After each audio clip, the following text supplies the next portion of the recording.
Kamusta ba yung gabi? Yan.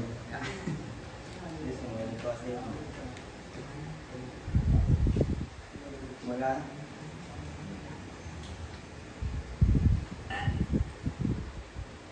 Bago magsimula, magpapakilala muna ako sa mga nanonood. Sa mga hindi nakakilala sa akin, ako si Alan. Kuya Alan. Pwede bang pakisama sa mga katabi nyo? Kamusta na sila?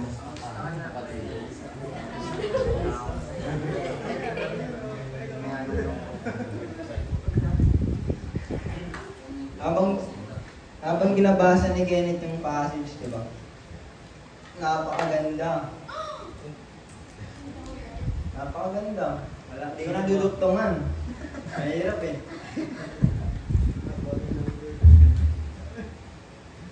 Ito kasi, ito bali sa... Habang binabasa ko yung passage, hindi ko mag-gets.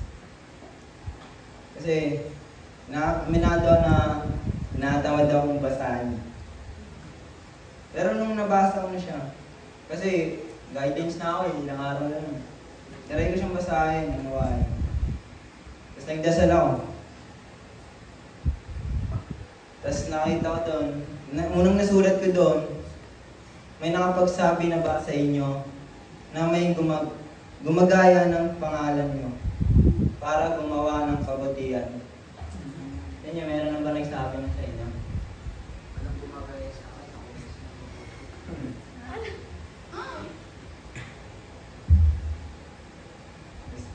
Dati kasi, nagtataka ako sa mga ibang religion. Tataka talaga ako nun. Na ano, sabi, may, ano yun? Basta yun. Ayun. Religion. Ba't nila ginagamit ang Panginoon kung hindi naman sila naniniwala? Pero sinasabi sa akin ng Panginoon na hayaan ko na lang ang ginagawa ng ibang religion. Kasi ayun din yung sinabi ni Simon, di ba? Ayun sinabi niya kay Jesus na, Panginoon, hindi naman natin sila kasama, ba't natin ginagaya? Ginagaya nila yung Panginoon. Hindi naman. Bilang isang naniniwala sa Panginoon, may naririnig din ako sa ibang tao. Hinahayaan ko na lang dahil wala naman sinasabi ang Panginoon na pagbawalan sila na gamitin ang pangalan ng Panginoon. Kasi pare-parehas lang din naman tayo dito sa mundo, nagmi-mission sa ibang lugar. At iba-iba nga lang din yung paniniwala natin. O, paliwanag nila. Sa paliwanag natin. Kaya sinasabi ko na lang sa sarili ko, pag meron lumapit sa akin, ibang religion, makipag-usap ako eh. Dahil pare-parehas lang din naman kami nag-mission. Kahit magkaiba ang paniniwala namin sa isa't isa, kung hindi pa ako naniniwala sa Panginoon, siguro kasama na nila ako. Dahil kahit na rin nila ako sa kanilang paniniwala.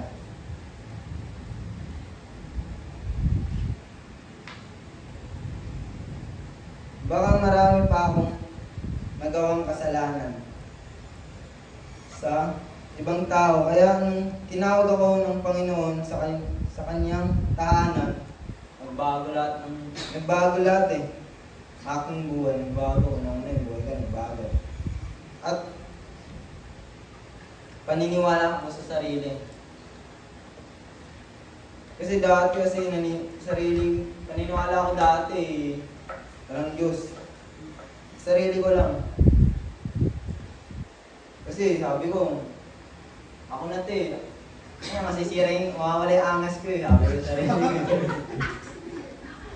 Kahit nga pagsabi ng I love you, kinakaya ako. Kasi nakawala yung angas ko.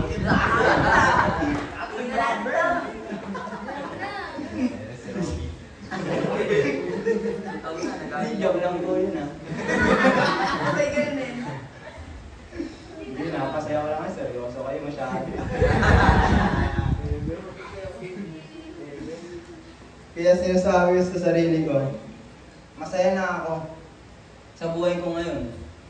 Marami na akong natutunan. At marami na rin gumagabay sa akin. At marami na rin pumapayos sa mga pagkakamali ko. At tinatama nila yung mga pagkakamali ko. Sinasabi nila sa akin. Dahil sa mata na ibinigay sa akin ng Panginoon, namulat ako sa pagkakamali ko sa buhay ko ngayon. Kasi namulat ko talaga. Dami na akong nakikitang na maganda palang kasama ko yung Panginoon kasi marami akong nakikilalang kaibigan. At pinapakita niya sa akin yung pagmamahal niya sa akin sa pamagitan ng pamilya ko, kaibigan ko, na nandyan sila para sa sumaporta sa akin. Kaya hanggang hindi pa ang muli, maganda nang gumawa na tayo ng kabutihan kaysa sa huli ang pagsisisi. Kasi, naman, naamin ko, huli rin ako nagsisi. Huling-huli. Huli na ako nagsisi. Kaya ang nilagay ko dito habang maaga, palitan na ng magandang aral sa buhay. Para meron silang remembrance sa'yo. Pag hindi mo man sila kasama, maalala ka nila. Di ba? Oo, di ba?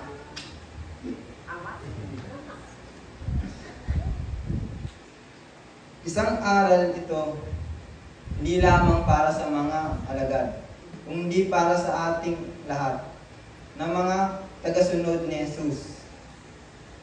Dapat nating ipalagay na lahat ng tao ay may kabutihan. Kayo ba? Tanong niyo sa katabi niyo nga kung meron silang kabutihan.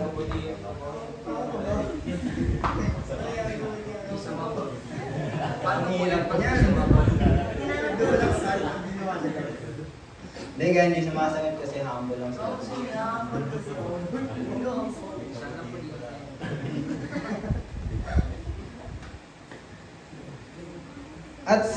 At sino mang may kabutihan at gumagawa ng kabutihan ay malapit kay Jesus.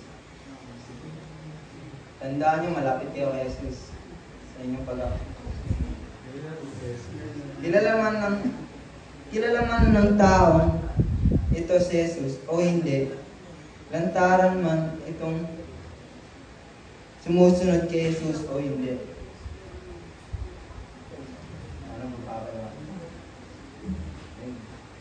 Ang kapangyarihan at kabutihan ni Jesus ay hindi nalilimutan ng mga taong inaakala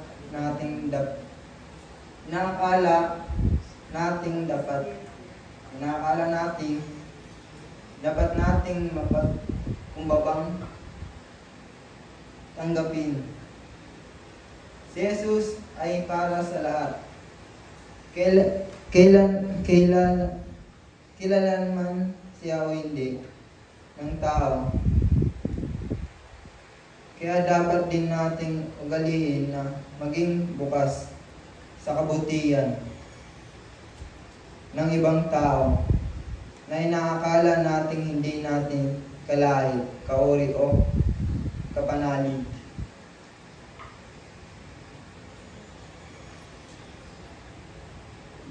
But pwede natin balikan yung dito lang sa Mark 9:42 and 48 naman. Parang sa akin nilagay dito naman parang literally meaning siya na dapat nating iwasan yung mga bagay na naginder sa ating na makapasok sa kaharian ng Diyos. Like for example, Pinuhay mo! patay na siya.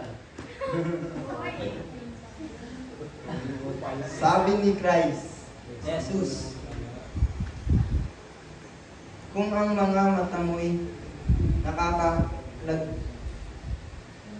patisod nakakalagpatisod sa iyo, dukutin mo ito. Mas mabuti pa sa iyo ang pumasok sa kaharian ng Diyos na may isang mata kaysa may dalawang mata. Sayang wala dito.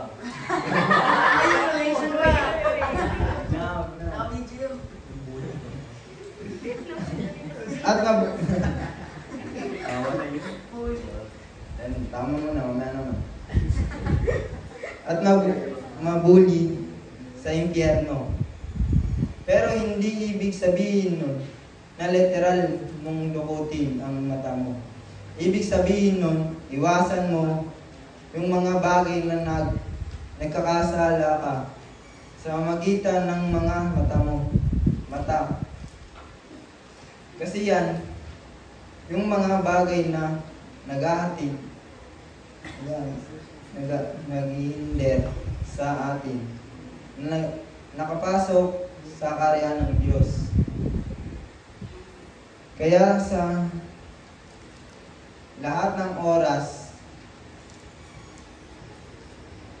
ito talaga yung experience ko. Kaya sa lahat ng oras, matuto tayo rumispeto sa ibang religion. Para galangin yung ating paniniwala at pakikipag-ugnayan. Pa rin tayo kahit ibang religion tayo o sila, dahil isa lang ang ating mga ginagawa sa mundo. Magatid ng mabuting balita mula sa puso nating maunawain. Saka, lagi tayong open sa lahat ng iba't ibang religion. Kasi mahirap nga, iba na ngayon na mahirap kasi yung mga tao ngayon, puro judgment Kaya kailangan natin maging open. Kailangan natin matutunan din yung ibang religion. Pakikinig ba? Para lahat tayo aware. Para hindi natin yung ibang religion ganyan, i-judge ka agad. Kasi ganun din nangyari sa kasi may pumunta rin sa akin nakaraan sa Santa Lucia, ibang religion. Tapos yung mga klase ko, yung gare. Iba yun. Kaya parang hindi tripan lang nila ibang religion Hindi sila seryoso at pakinggan. Kaya kasama ko sabi mo, yung ganyan yung ibang religion. Pagyaman mo sila sa paniniwala nila. Iba yung paniniwala natin sa paniniwala nila. Kaya respeto pa na sabi sa nila. Tapos, ito yung isa guide question naman. Balikan ng verse at kung ano ang tumatak sa iyo sa guide question. Last number naman. Ipag-pray nyo ang mensahe sa inyo ng Panginoon ng buong puso na walang alinlangan. Kung walang alinlangan. Pagdadalawang isip, tatlong buo para masagot ng iyong katanungan. Yan lang